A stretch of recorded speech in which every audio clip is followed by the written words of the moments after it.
Okay, so over the weekend, Jaron Boots Ennis had a rematch fight with Karen Chukhadzhian. I'm just gonna pronounce like that, Chukhadzhian. I don't know if I'm butchering that, but it was a very, very competitive fight. Let's talk about that. My name is Donnie P. This is the left hook. Let's go.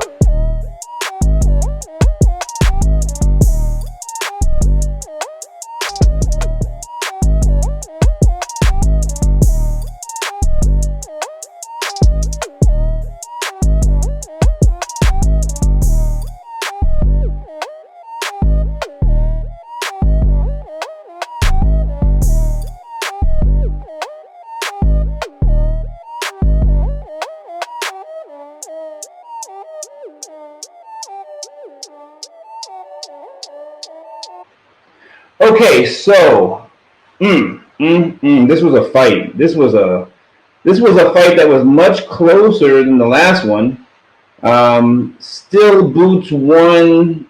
I thought pretty easily on the scorecards, but not physically easily. He gets hit way too much. And I would give Karen his props because the first fight Karen ran and he didn't engage, and it was a tough fight to watch. This fight, he fought back and he moved as well, and he held way too much. But that's what you got to do when you're fighting. You got to win. Bernard Hopkins held everybody. So Karen held Boots a lot in that fight, but the clean punches that Boots was getting hit with. I mean, first of all, Boots has got a chin. I mean, Boots has got a granite chin. Okay, that's the good news. His chin is granite. The other good news is he's an amazing athlete. Boots is an amazing athlete. He's a great puncher. He can hit. He can punch. He can really crack. He's one of the best punchers at 147, no doubt. Might be time for him to move up, though, now. Definitely. Might be time for him to move up because, gosh, he threw everything but the kitchen sink at this last dude, and he couldn't get him out. Now, let me just stop myself by saying I hated the game plan. And even more, I hated the advice his father was giving him in the corner. I hated the coaching. The coaching was horrible, in my opinion. Terrible. And I've seen this over and over and over again in father-son boxing, combinations where, the father just, he doesn't give the instruction to his son. He just tells him to go do it. I've seen that all too often. I used to see it all the time in Shane Mosley's father, and now I'm seeing it again in Jaron Boots Ennis' father. So I would tell Boots right now, like it might be time. You might need to get a new trainer. You might need to get a new trainer because here's the thing. Here's what I don't like. Specifically what I don't like is this. One thing I loved about Floyd and his dad and his uncle. I mean, Floyd was such a master. Floyd probably didn't even need a trainer. He probably didn't even need a corner. But Floyd's dad, anytime Floyd was in there, his number one thing was don't get hit. That was Floyd's dad's number one thing, always.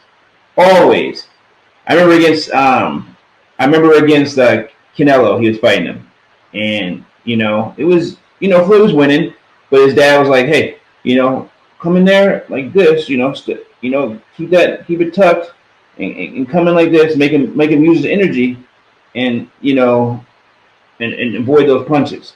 That's what he told him. Floyd, that's not exactly what to do, but like for a guy like Floyd and his dad, they know exactly what it takes to accomplish those things. So, he was telling his son to avoid the punches, though, is the bottom line. Boots was taking ridiculous shots, clean shots, so many clean shots he was taking. And his dad kept saying, finish him, get him out of there. No, that's not what you tell him. what you tell him when your boxer, especially your son, is taking clean punches, you tell him you tell him how to not get hit. You tell him what to do in order not to get hit. I said it the other day. All these fighters are going in there looking for knockouts. Whether it was Tim Tszyu, who was looking for the knockout. I can't remember who was the last time who was looking for the knockout. And wherever you're looking for the knockout, you're taking. Okay, it was Floyd Schofield. When you're looking for the knockout, you're going to get hit. You're going to get punched. Your head is open. You're just throwing. You're not defending. I would have told him, just get behind your jab. Your jab is lightning. You can hit him with the jab and then keep your hands up. Get behind the jab. Set up the jab. We'll do everything. And that way, you keep him at distance. You make him have to come to you because he's trying to close the distance. He's so worried about the jab because your jab can land at will, and you can keep that jab in front of you and avoid, being in a firefight and getting hit. Then when he comes into you, you can land those hard shots. But the thing is, if all you're doing is throwing hard shots, you're tiring yourself out too. And you're whiffing, and you're missing, and you're taking hard punches. We're not trying. I don't need you to knock someone out. I need you to win. And you're going to get the knockout by boxing and letting the knockout come to you when the guy starts making mistakes because your jab is controlling him. The guy didn't have to ever make any mistakes. It was just a straight slugfest. It was just two guys in the middle of the ring trying to slug. And he was doing a lot of holding, so he's not cheating, but he's using ring gentlemanship at that point. And at the end of the day, Bruce is just trying to get the knockout. So he's just in there making it. He's not using all his skills, all the things, all the benefits he has. He's not even using them at all. He's just going in there, standing toe to toe with the guy, and saying like, "I'm going to knock you out because that's what I need to do because people need to see knockouts, and that's what sells."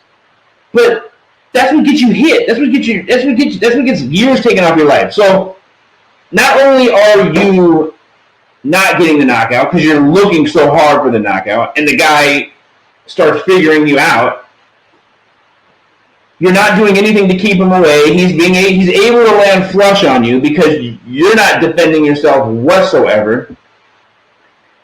And it's an ugly fight. It's a fight where you don't look good when we know how good you are. If you just, all he had to do was box. That's all he has to do is box. Box these guys. Don't get hit. Box these guys. When you get hit flush, it makes you look bad. Period. And when you get hit flush over and over and over and over again, we think like, oh, okay, he ain't got to beat Terrence. Because you can't take that many flush punches from Terrence like that. Or we can think like, you're not going to beat like Felix Trinidad would have stopped you. That's what I think. That's one of my lines. That Felix Trinidad would have stopped you because there's no way you're taking that kind of punch from Felix Trinidad. So, but if you fight Felix Trinidad with your jab, I think you can win. He can win, but you're not going to beat Felix Trinidad fighting like that. And you don't want to go in there and fight anybody like that. Don't give anyone a chance to hit you flush. But again, I'm mad at his father because his dad kept giving him the wrong advice. Stop him, get him out of there. Every time he came back, get him out of there, get him out of there. Dude, he's getting hit flush. He's trying to get him out of there. It's not happening though because he's getting hit flush too. He's getting tired out. The guy is a good boxer actually. He was fighting. Karen he surprised me big time because the last time he just ran. He was a good boxer. He's a smart boxer. He's a strong boxer. And he can punch. And he was moving and holding. So he's using all the different techniques against your son. You're just telling him to go in there and get him out of there. Wrong. So, obviously, and I'm not going to say, I would never say I know more than his father. His dad's a trainer. They're in the gym all the time, right?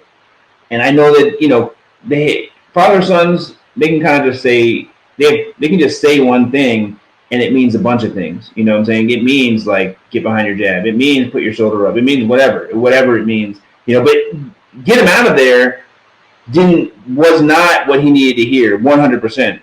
He needed to hear some get behind your jab, keep your hand up, stand a certain way, keep your distance, get your angles right. Tell him what he needs to do exactly, so he's not getting hit flush over and over and over and over again, because there is life after boxing, right? So anyway, the whole fight made me mad. I was getting mad. Every time I heard the corner, I got mad. And then, you know, it's just frustrating for Boots, you know what I'm saying? Because he's trying to get him out of there.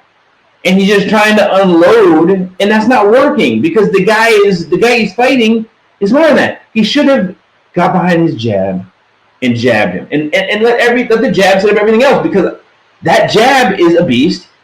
Jaron's got an amazing jab and amazing fundamentals, and there's nothing that guy could do to stop the jab.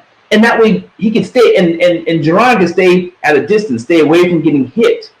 And then when the guy has to like make a desperate move in because the jab is peppering him, that's when Boots can take advantage and put him to sleep.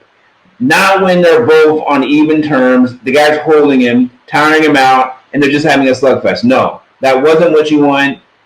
And you know, it was just unfortunate. So hopefully, I mean, the only thing is he did win. Boots won because Boots is a better fighter, a better athlete, a stronger fighter. He had every advantage on the other guy that you can possibly have, you know, and even a better chin, I would say.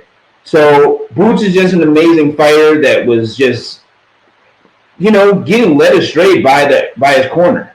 Period. And hopefully they learn. Hopefully they learn from this. Hopefully, like, his dad never ever does that to him again. Hopefully his dad never ever tells him to go get someone out of there.